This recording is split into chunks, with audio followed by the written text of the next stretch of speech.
ॐ अज्ञानतिमिरन्धस्य ज्ञानाञ्जनशलाकया चक्षुरुन्मीलितं येन तस्मै श्रीगुरवे नमः। नमो विष्णुपादाय कृष्णपृष्ठाय भूतले श्रीमते भक्तिवेदान्तस्वामिनिति नामिने। नमस्ते सारस्वते देवे गौरवाणी प्रचारिणे निर्विशेषशून्यवादी पाश्चात्यदेशतारिणे। वाञ्छाकल्पतरुभ्यश्च कृपासिन्धुभ्य एव च पतितानां पावनेभ्यो वैष्णवेभ्यो नमो नमः। जय श्री कृष्ण चैतन्य प्रभु नित्यानंद श्री अद्वैत गदाधर श्रीवासादि गौरभक्तवृंद। हरे कृष्ण कृष्ण कृष्ण हरे हरे, हरे राम राम राम हरे हरे। हरे कृष्ण।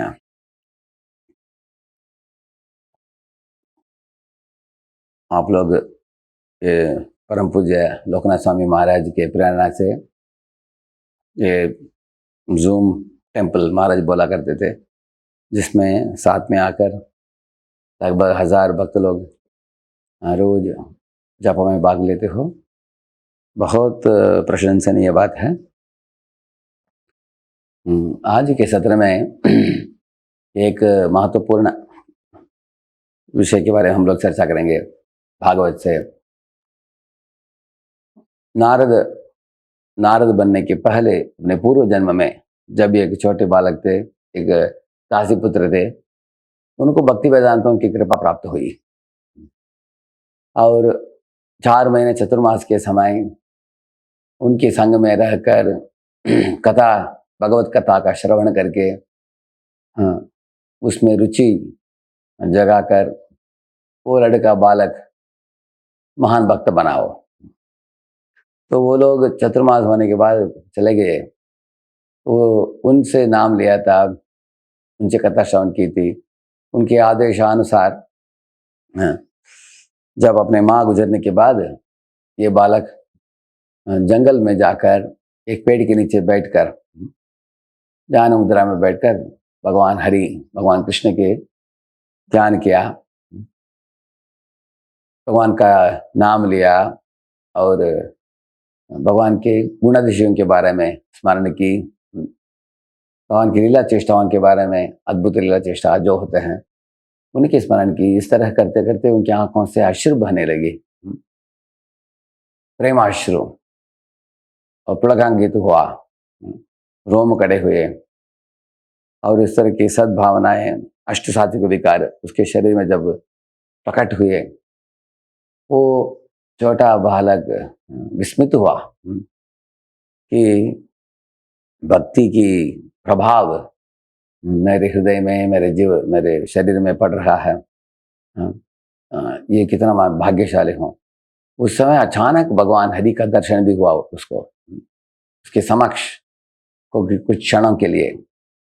उसने देखा भगवान हरि कितने खूबसूरत हैं, चतुर्भुज रूप में, नीलमणि के समान उनके शरीर चमक रहा था, मुकुट था, कुंडल था, मुस्कुरा रहे थे, पीतांबर पहने थे और अनेक आभूषणों से सुशोभित थे और तेजोमय शरीर था, जो शरीर विशुद्ध सत्व में है, जो गुणातीत हैं, लेकिन सब दिव्य गुण संपन्न है, अनंत कोटि ब्रह्मांडों का स्रोत्र है और भगवान जो सर्वज्ञ है और सब जीवों के पिता हैं। ऐसे परम पुरुष भगवान का दर्शन कुछ क्षणों के लिए उसको प्राप्त हुआ, लेकिन उसके तुरंत बाद भगवान अप्रकट हुए, प्रस्थान हो गए। तब ये लड़के के हृदय में इच्छा जग गई, वापस मुझे भगवान को देखना है। जैसे अगर आपको किसी ने मिठाई दिया, आपने खाया, बहुत अच्छा लगा, तो और एक बार आपको खाने की मन करता है, इस तरह है। तो लड़का सोचा कि ये क्या बड़ी बात है, ऐसे ही ध्यान मुद्रा में बैठो, नाम जपो, उनका चिंतन करो, वापस तुरंत प्रकट हो जाएंगे। अभी तो मुझे टेक्निक पता चल गया। इस तरह सोचकर वो लड़का बैठा, नाम लिया, लेकिन भगवान प्रकट नहीं हो रहे थे। उनको कारण पता नहीं चला। बार बार जपने के बाद भी, ध्यान करने के बाद भी भगवान प्रकट नहीं हो रहे थे। तब वो बच्चा रोने लगा। तो उस समय भगवान प्रभु उनके ऊपर करुणा की भावना दिखाया। भगवान ने बोला उनको, हंत अस्मिन् जन्मनि भवान माम द्रक्ष्यमिहार्हसि अविपक्वकषायाणाम दुर्दर्शोहम कुयोगिनाम। ऐसे बताते हैं, हंत अस्मिन् जन्मनि भवान, हे बच्चे, इस जन्म में पुनः मेरा दर्शन तुमको नहीं होगा, ऐसे बोला उन्होंने। क्यों? कारण क्या है? अविपक्व कषायाणाम दुर्दर्शोहम को योगिना, मैं दुर्दर्शक हूं, मैं अप्राप्य हूं उन लोगों के लिए जिनके पास दो योग्यताएं नहीं है, उन्होंने बोला। एक है अविपक्व कषायाणाम, जिनका चित्त अभी तक शुद्ध नहीं हुआ है, जिनके चित्त में अहंकार है, काम है, क्रोध है, लोभ है इत्यादि, अभी तक शुद्ध नहीं हुआ है, अविपक्व कषायाणाम। और दुर्दर्शोहम कुयोगी नाम बोलते हैं, जिसका मतलब है जो अपने सेवा में पूर्ति नहीं प्राप्त किया है, परिपूर्णता नहीं प्राप्त की है सेवा में। मतलब भक्ति मार्ग में आ गए लेकिन सेवा भरपूर नहीं किया है भगवान के लिए। तो भगवान ने बोला ये दो चीज को याद रखो, अविपक्व कषायाणाम दुर्दर्शोहम कुयोगी नाम, वो लोग मेरा दर्शन नहीं प्राप्त कर सकते। श्री विश्वनाथ चक्रवर्ती ठाकुर इसके संबंध में अपनी परिभाषा में, तात्पर्य में बताते हैं कि ऐसा नहीं कि ये बच्चा जो है इसका चित्त अशुद्ध था, ऐसा नहीं है। अगर अशुद्ध था तो भगवान का दर्शन कैसे प्राप्त हुआ उसको? अगर आपके कार में जो ग्लास होता है, कांच होता है, उसके ऊपर अगर पानी आ गया बारिश के कारण, तो उसको हम ये करते हैं ना, ऐसे वाइपर लगाकर उसको सफाई करते हैं, उसके बाद रोड दिखता है। इस तरह हमारे चित्त में भी जब मल पड़ा हुआ, हम भगवान को देख नहीं पाएंगे। लेकिन हम नाम जप जप कर उसने चित्त को शुद्ध कर दिया था, इसलिए तो उनको भगवान हरि दिखाई दिए। इसलिए गलती क्या था उनकी, आप पूछेंगे। तो भगवान का मतलब, भगवान ने क्यों ऐसा किया? भगवान सोच रहे थे कि ये बालक जो है इसका प्रेम कोमल प्रेम है मेरे लिए, इसको मैं मजबूत प्रेम बनाना चाहता हूँ। जैसे इसको बोलते हैं इन्फेंट प्रेमा एंड अडल्ट प्रेमा, दो तरह के प्रेम है।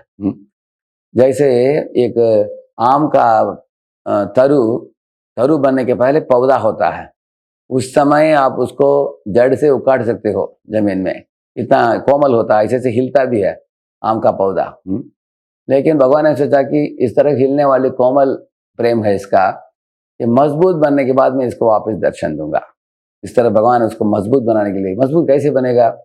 एक बार देख लिया उसने भगवान की सुंदर स्वरूप को, बार बार लालसा होगा उसको देखने के लिए, बार बार उसका स्मृति आएगा, बार बार रोएगा वो, एक आतुरता पैदा होगी उसके हृदय में। इस तरह होकर भगवान के ऊपर जो एक विरह भावना जब पैदा होगा, उस विरह से ही उसको भगवान का दर्शन प्राप्त हो जाएगा। ये भगवान की योजना थी। और दूसरा है सेवा। ये लड़का सेवा भी की थी अच्छे तरीके से। भक्ति वेदांतों को माँ प्रसाद बनाकर देती थी, वो जाकर परोस कर आता था, तो उसको प्लेट धोया, उनके उच्छिष्ट खाया, और जो भी वो साधु महात्मा लोगों ने उसको बोला ये करो वो करो, सब किया उसने सही ढंग से। सेवा में कुछ कमी नहीं थी उसको। इस तरह भगवान उनको एक जन्म के लिए दर्शन नहीं दिया, लेकिन भगवान ने बोला कि तुम मेरा दर्शन प्राप्त कर सकते हो। किधर? मंदिरों में जाओ, भगवान के मंदिरों के ऊपर चक्र है उसको देखो, दंडक प्रणाम करो, स्थल पुराण को सुनो, संत महात्माओं के साथ संग करो, उनके संग में ही भगवान प्राप्य हैं। और इस तरह भगवान का नाम लेते लेते, कथा श्रवण करते करते, तीर्थ स्थलों में नहाकर, और इस तरह तुम तीर्थाटन करो, और धीरे धीरे तुमको मैं प्राप्त हो जाऊंगा, लेकिन अगले जन्म में तुम मेरे महान भक्त बनोगे, भगवान ऐसे बोले। तो अगले जन्म में आप लोग जानते हो कैसे वो नारद बना वो लड़का। तो उधर एक महत्वपूर्ण सीख सिखाते हैं प्रभुपाद जी हमको, mechanical chanting cannot bring about the Lord's presence. हम अगर यांत्रिक रूप से जप करते हैं उसे भगवान का दर्शन प्राप्त नहीं होता है, चित्त चित्त भी शुद्ध नहीं होता आसानी से, इस तरह बताते हैं। ये तो आप बोलेंगे डरावनी बात है, हम तो 16 माला कर लेते हैं, जिस तरीके से होता है हम कर लेते हैं।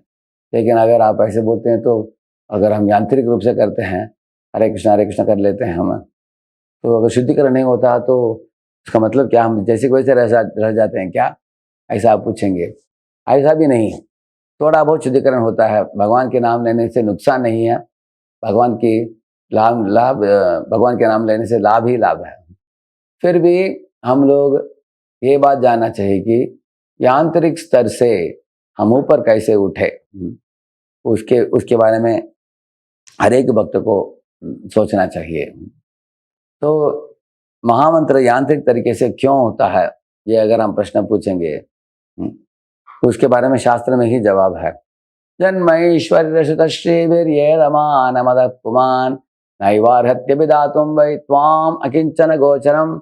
ऐसे बताती है कुंती महारानी कि अगर किसी के पास ऊंचा जन्म हो, ऊंचे कुल में जन्मा हो कोई व्यक्ति, उसके पास ऐश्वर्य हो, धन हो, और वो बहुत पढ़ा लिखा हो, नहीं तो खूबसूरत देह हो, उसका शरीर हो, ऐसे नालकुर मणिगिरी के खूबसूरत देह भी था, साथ साथ बहुत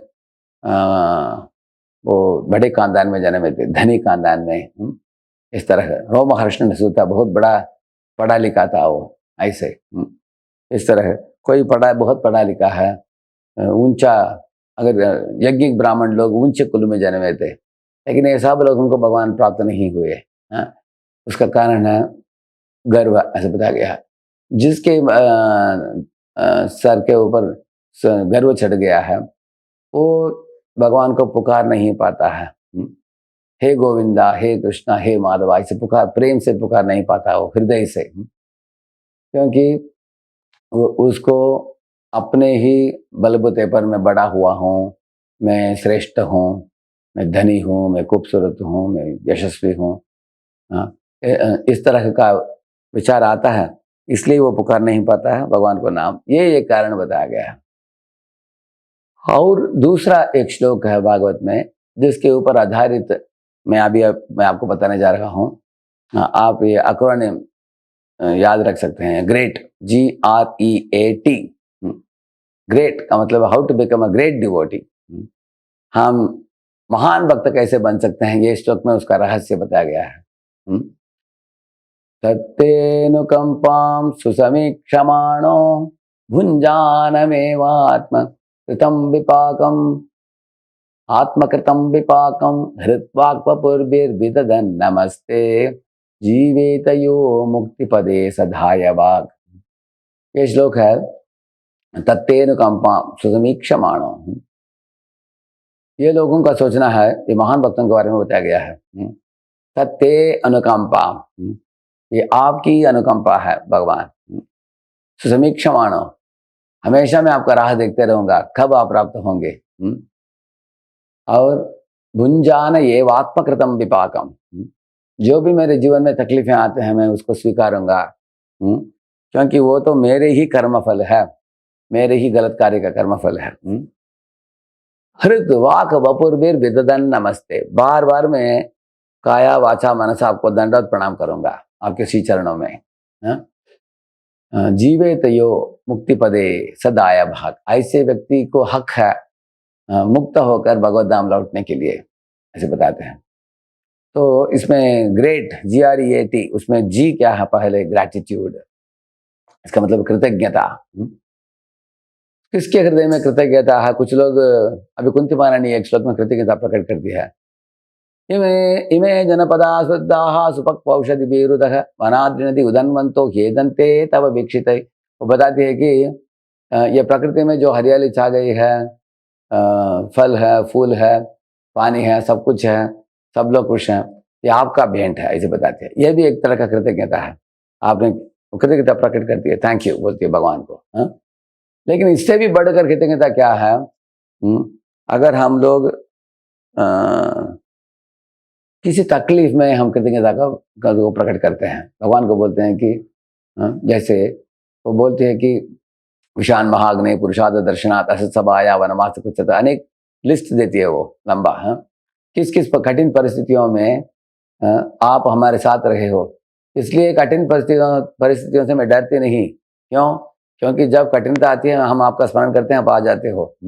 इसलिए कठिनाइयों को भी भेजो हमारे जीवन में, आप भी आ जाओ और हमारे साथ में रहो, ऐसे बोलती है वो। ये कृतज्ञता पहले वाला कृतज्ञता से भी बढ़कर है, या और भी श्रेष्ठ है। और अगर इससे भी बढ़कर क्या है, अगर कोई हमको तकलीफ देता है, उसको कृतज्ञता प्रकट करना, थैंक यू बोलना उसको। ये कौन है आप जानते हैं? 20,800 राजा लोगों को जरासंध ने अपने जेल में कारागार में रखा था, उसने उनको नरबलि में देने के लिए। और ये लोगों का शरीर क्षीण हो गया, बहुत उनके कपड़े में बहुत गंदे पड़ गए, सालों साल रखा था उसने। और जब वो लोगों ने एक खत लिखा भगवान श्री कृष्ण को, द्वारकाधीश को, आप हमें इधर से बचाइए, तो भगवान कृष्ण आ गए उधर द्वारकाधीश।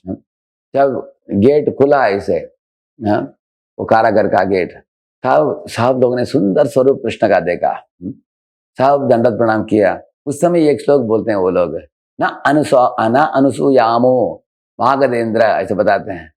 हम लोग मगध इंद्र जो है जरासंध, उनसे हम ईर्ष्या नहीं करते हैं, हम उनसे नाराज भी नहीं है। इसके बदले हम उनको थैंक यू बोलना चाहते हैं, हम उनको धन्यवाद देना चाहते हैं। क्यों? वो बताते हैं कि क्योंकि अगर वो हमको इस जेल में नहीं रखता था, हम लोग गर्वी होकर इस दुनिया में एक दूसरे के साथ झगड़ा करते थे हम लोग पहले। क्योंकि उसने हमको पकड़कर इधर जेल में आकर रखा, अब हमको आपका दर्शन प्राप्त हो रहा है। इसलिए मागधेंद्र जो जरासंध है वो हमारा मित्र है। वो क्यों मित्र है? बाकी लोग बोलेंगे वो हमारा दुश्मन है, लेकिन हम मित्र सोचते हैं, उनके कारण हमको दर्शन प्राप्त हुआ आपका। इस तरह की कृतज्ञता हमें चाहिए अपने जीवन में। तकलीफों को भी झेलना और तकलीफों को देने वालों को भी थैंक यू बोलना, क्योंकि अगर वो हमको कृष्ण भावनामृत के साथ जोड़ता है हमको। ये पहला क्वालिटी है कृतज्ञता, ग्रेटिट्यूड। दूसरा है आर, रिपेंटेंस। हमारे अंदर एक पश्चाताप की भावना उठना चाहिए। आप पूछेंगे भाई पश्चाताप करने की क्या जरूरत है? एक सन्यासी लेक्चर दे रहे थे, एक माता जी लेक्चर होने के बाद पूछ रहे थे, why should I repent, what's wrong with me, I am all right, ऐसे बोल रही थी वो। मैं एकदम ठीक हूँ, हमको क्या पछताना है? अगर बड़ा महापापी होगा कोई वो पछताएगा, हमको क्या पछताने का, ऐसे बोली वो। वो थोड़ा नाराज हो गई लेक्चर सुनकर वो। तो महाराज बोल रहे थे, एक असली भक्त जो है वो कभी भी नहीं सोचता है कि मैं श्रेष्ठ हूँ, मैं महान हूँ, मैंने बहुत कुछ किया है, मैं लिस्ट दिखा दूंगा क्या क्या किया मैंने, इस तरह कभी नहीं सोचता एक आदर्श भक्त। आदर्श भक्त सोचता है कि अगर मैं शुद्ध हूँ, महान हूँ, तो मेरे आंखों से आंसू बहना चाहिए। गौरंग बोलिते हवे पुलक शरीरा, हरि हरि नयने, हरि हरि बोलिते नयन बबे नीरा, ऐसे बताया गया ना। प्रभुपाद जी बोलते हैं कि अगर तुम गौरंगा बोलो, तुरंत तुम्हारे रोम खड़े होना चाहिए, और हरि हरि बोलो और आंखों से प्रेमाश्रु बहना चाहिए। अगर ये होता नहीं का मतलब है तुम अपराधी हो, ऐसे प्रभुपाद जी बताते हैं। तदश्मसारम हृदयम बतेदम नागृह्यमाण हरिनाम ध्येय न विक्रियेतात यदा विकारो नेत्रे जलम गात्र दुखेशु हर्षः। उस तात्पर्य में प्रभुपाद जी बताते हैं, जिस व्यक्ति के शरीर में नाम लेने के बावजूद भी पुलकांकित नहीं होता है, आंसू नहीं बहता है, मतलब वो अपराधी है, अपराध किया है इसलिए तो नहीं होता है। तो ये माता को मालूम नहीं कि वो गर्व होकर सोच रही कि मैं सब कुछ ठीक ठाक है मेरे साथ, लेकिन हम लोग पूर्व जन्म में किया हुआ पाप के कारण अभी दुख भोगते हैं। और इस जन्म में भी हमने कभी अनजाने से, कभी जानबूझकर भी अनेक लोगों को दुखित किया है। कैसे अभिसंधाय हिंसाम दम्भम मत्सर्यमेव वा संरंभी भिन्न दृग भावम, ऐसे भागवत में होता है कि तामसिक भक्ति का मतलब है हम हिंसा करते हैं दूसरे भक्तों को, और दंभ करते हैं अहंकार के वश में आकर। क्रोध करते हैं, संभ्रमी, भिन्न दृग भाव, सेपरेटिस्ट मेंटालिटी, हम कभी हट करके अलग कुछ मनमानी करते हैं। हाँ, इस तरह अभिसंधायु, हिंसाम, दम्भम, मत्सरता करते हैं, दूसरों के उत्कर्ष को सहन नहीं कर पाते हैं। ये सब एक तरह का पाप ही है। तो हमें सोचना चाहिए कि हे भगवान, जैसे एक गीत में गाते हैं ना, हमार जीवन सदा पापे रहता नाही को पुण्य रलेशा, उस गीत में भी और अनेक गीतों में भी हम सुनते हैं कि हमें अपने पाप गुणों के बारे में सोचना चाहिए कि हम ऊपर कैसे उठे, सोचना चाहिए और माफी मांगना चाहिए भगवान से। तो रिपेंटेंस का मतलब है, हे भगवान, अनजान ऐसे नहीं तो जानबूझकर अनेक भक्तों को मैंने दुखित किया है, मैं उसके लिए मैं पछताता हूँ, मैं सद्गुणों को प्राप्त करना चाहता हूँ, और भक्तों के समूह में बीच में रहकर किसी के ऊपर मैं अपराध ना करूँ, इस तरह प्रार्थना करना चाहिए। खास करके ये प्रार्थना है। और गए भूतकाल में जो भी हुआ है, वो पापों से मुक्त होने के लिए हमें भगवान से प्रार्थना करना चाहिए। आप सब कुछ जानते हो, मैं आपका बच्चा हूँ, आप तो ये टू सेड मेरे बारे में सब सारी चीज जानते हो आप। तो हमारी चित्त को शुद्ध कीजिए, ये शक्ति आपके ही हाथ में है। इस तरह में सोचना चाहिए। ये भक्तिनाथ ठाकुर के जो ये खन बूझी ने प्रभु, उस तरह के गीत वैष्णव गीतों में बहुत लाभ है। उसको गाने से भावनापूर्वक कोई गाएगा इन गीतों को, उसके जो अनुवाद को भी पढ़ेगा समझकर, तो हमारे हृदय में एक सद्भावना उठेगा कि पश्चाताप करने की। पश्चात का मतलब है बाद में, ताप का मतलब है गर्मी। तो आंखों से गर्म आंसू निकलना चाहिए पश्चाताप करते समय। हे भगवान, मैं महापापी हूँ। जैसे रूप सनातन ने बोला, जगाई मदाई भी श्रेष्ठ है हमसे, क्योंकि वो लोगों ने कभी अपराध नहीं किया है, लेकिन हम लोग गोमांस खाने वाले के अंडर में सेवा किया हमने, इसलिए हम उनसे भी पतित हैं। ऐसे अपने बारे में बोला है, ऐसे बोले दोनों। उन्होंने बोला, ये एक श्लोक में बताते हैं, पतित अधम, ऐसे बताते हैं, हम अधम हैं, पतित हैं। तो नीच जाति नीच संगी पतित अधम, और बताते हैं कि हम लोग अंधकूप में पड़ गए हैं, ऐसे बताते हैं। गंवाइनो, ऐसे हम लोगों ने गंवा दिया अपने जीवन। देखिए, रूप सनातन हालांकि मुसलमान राजा के अंडर में काम किया उन्होंने, लेकिन उनको अलग अलग महाराज महल थे उनके, महल के पीछे उन्होंने गुप्त वृंदावन भी बनाया था। भागवत का टीका भी लिखा है उन्होंने, सनातन गोस्वामी ने। ऐसे महान पुरुष थे, लेकिन अपने आप को पतित समझे वो। तो ये इसकी जरूरत है रिपेंटेंस की। दूसरा, तीसरा है ई, मतलब एक्सपेक्टेशन, सुसमीक्षमाणो। एक एक्सपेक्टेशन हमारे हृदय में होनी चाहिए, एंटिसिपेशन होनी चाहिए कि हे भगवान, मैं कब आपको प्राप्त करूंगा, और कितना दूर है, आप कब हमसे प्रसन्न होंगे, और मैं क्या कर सकता हूँ, आपको क्या करने से आप खुश होंगे मेरे से। इसको बोलते हैं लालसामयी प्रार्थनाएं।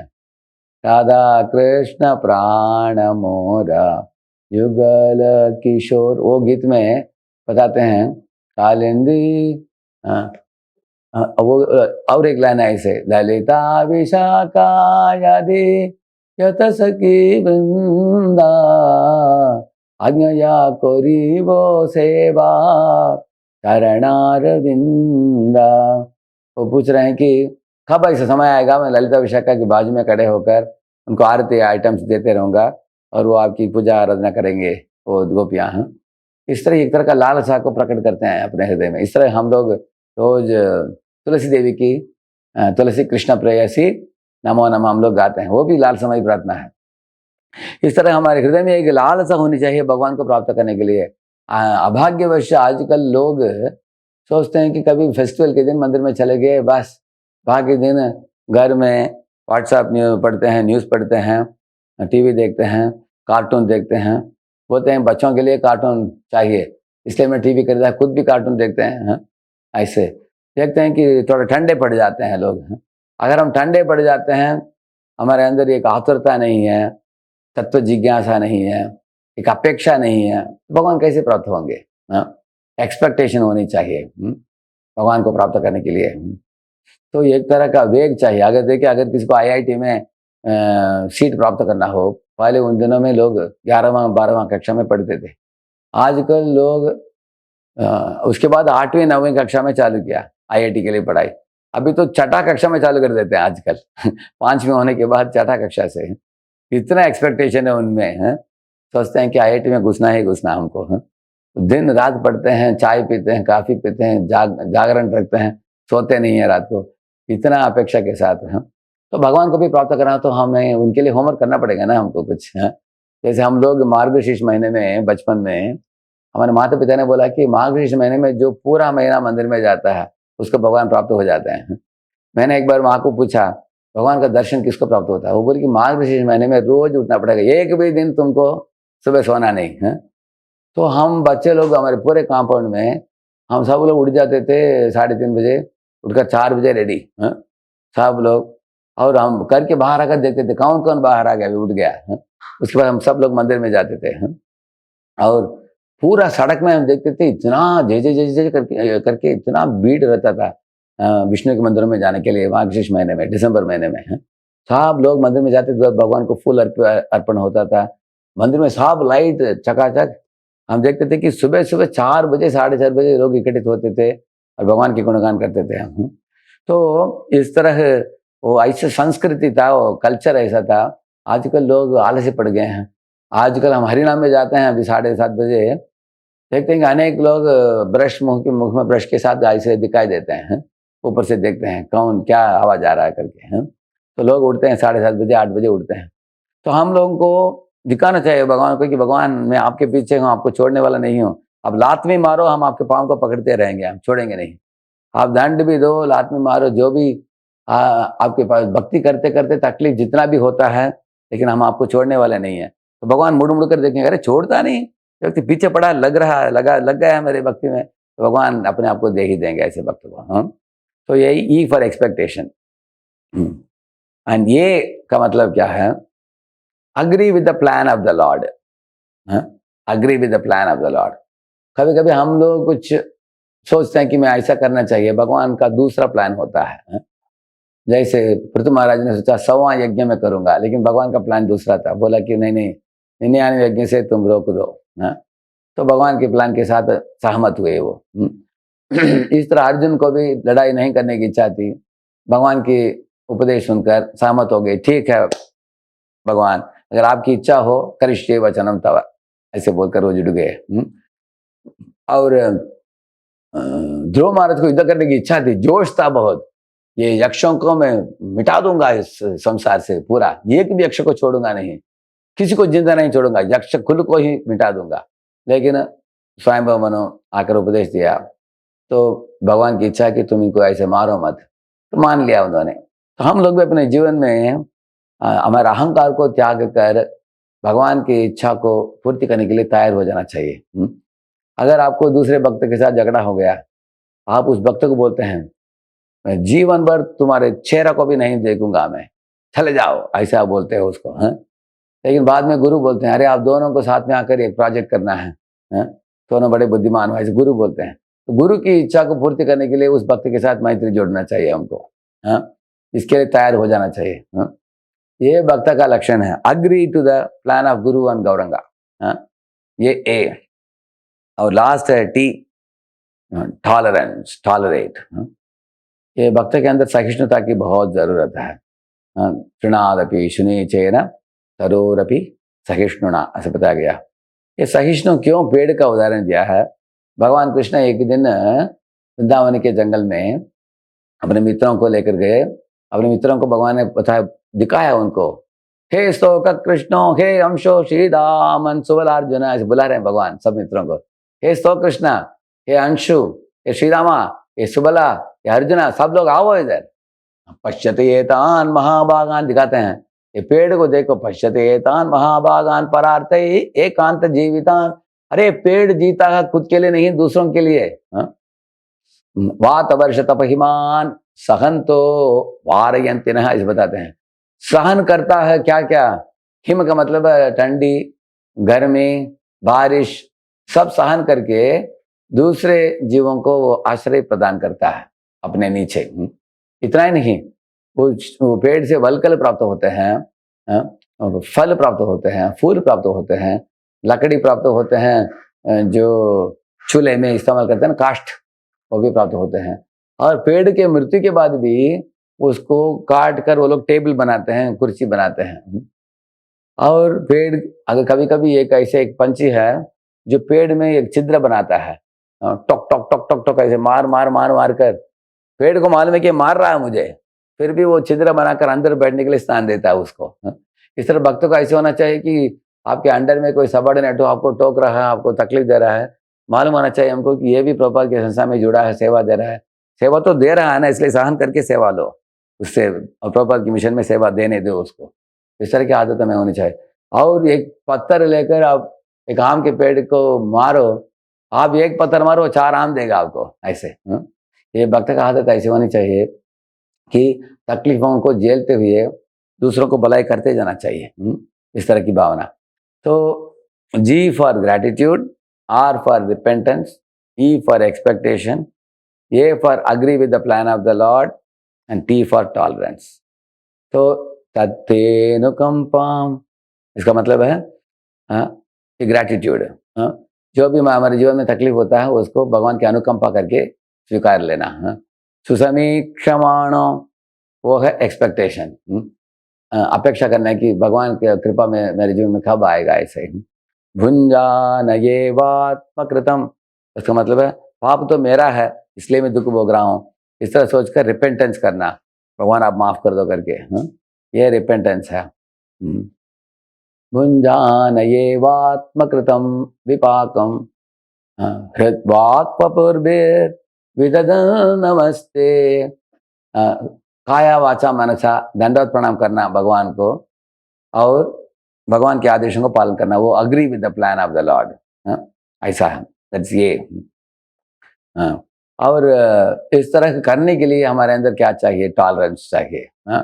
कोई बोलेगा कि अरे सहन करते जाना चाहिए, कितना तक हम सहन करेंगे, लोग पूछते हैं। नहीं, हमें ऐसा नहीं पूछना चाहिए। हम सोचना चाहिए कि हम भगवान की प्रेम प्राप्त करना चाहते हैं, ये राजमार्ग है, ये प्रेम का मार्ग है। इसमें गुरु और कृष्ण की तृप्ति ही, उनके सुख ही हमारी सुख है। तत्सुखी सुखित्वम, इसलिए सहन करना चाहिए। जीवे तयो मुक्ति पदे सदाय भक्त, ऐसे व्यक्ति के लिए आशीर्वाद है कि जरूर उसको भगवत प्राप्ति हो ही जाएगा उसको। तो अभी 5 गुणों के बारे में आज मैंने बताया, और उसके पहले मैंने गर्व के बारे में बताया। जन्म ऐश्वर्य श्रुत शिविर यदमान मदपमान, ये दोनों श्लोकों को याद रखिए, और हम गर्व और अहंकार को भी हम मिटा दें, और साथ साथ ये 5 गुणों को भी हम हासिल करें। हमारे जप यांत्रिक नहीं होगा, जरूर हमारे जप में कुछ भावनाएं उठेंगे भगवान को पुकारते समय। हरे कृष्ण कृष्ण कृष्ण हरे हरे, हरे राम राम राम हरे हरे। Thank you very much. हरे कृष्ण। तो अनुरोध है, एक बार हरे कृष्ण महामंत्र का उच्चारण करके हम श्रीमान राधेश्याम प्रभु का आभार व्यक्त करते हैं। हरे कृष्ण कृष्ण कृष्ण हरे हरे, हरे राम राम राम हरे हरे। साथ ही में प्रभु जी से अनुरोध करते हैं कि कोटि वैष्णव वृंद की